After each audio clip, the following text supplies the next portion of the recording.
Black pencil, green pencil, big banana pencil. Chamba machamba. Mga parikoy, dito na tayo sa ating vlog ngayon. Aangasan daw ako ng tagayusi, siya daw magbalasting sa araw na ito. At ayan, inumpisa na niyang buksan ng balbula galing ng sitchis. At pangalawa itong saksyon papunta ng balas pump. Tingnan lang natin kung kakayanin.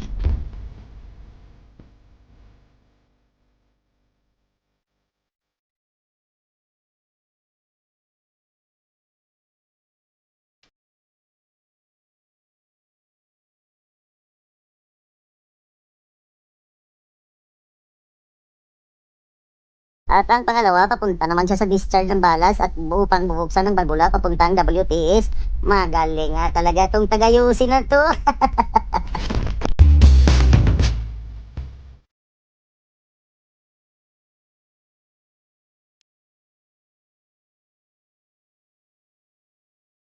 At kasunod naman niyang bubuksan ang interconnection papuntang afterpeak tank.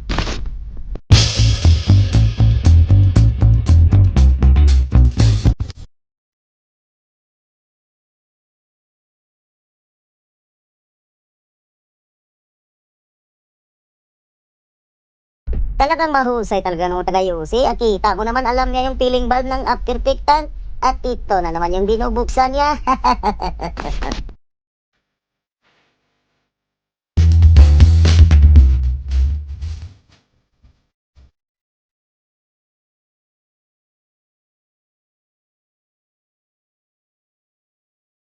Katapos ng binuksan yung valve, maba na naman siya. Magaling talaga tong kaditi na to.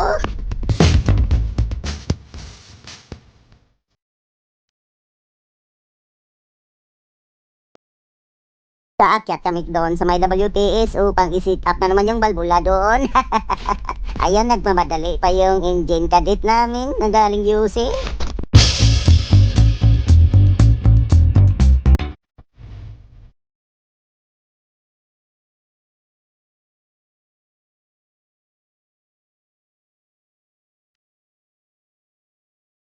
Dito na kami ngayon sa WTS, bubuksan na niya yung inlet side ng papunta sa filter.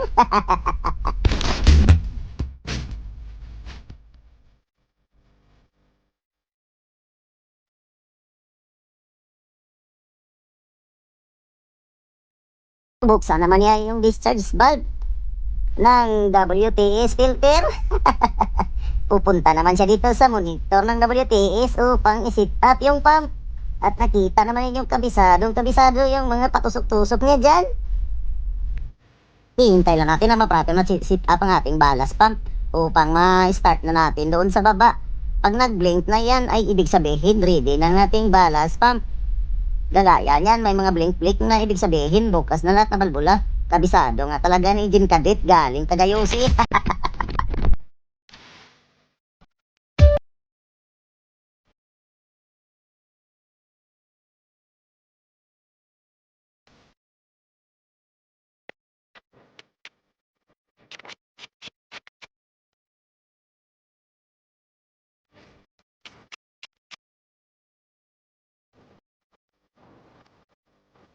Ngayon, ready na nating ballast pump at bababa na tayo at pipindutin na natin ang kaniyang switch. Start button. Ayan, successful talaga si engine kadit galing ng UC. Pangiti-ngiti pa, oh. Congratulations! Thank you for watching, mga parikoy.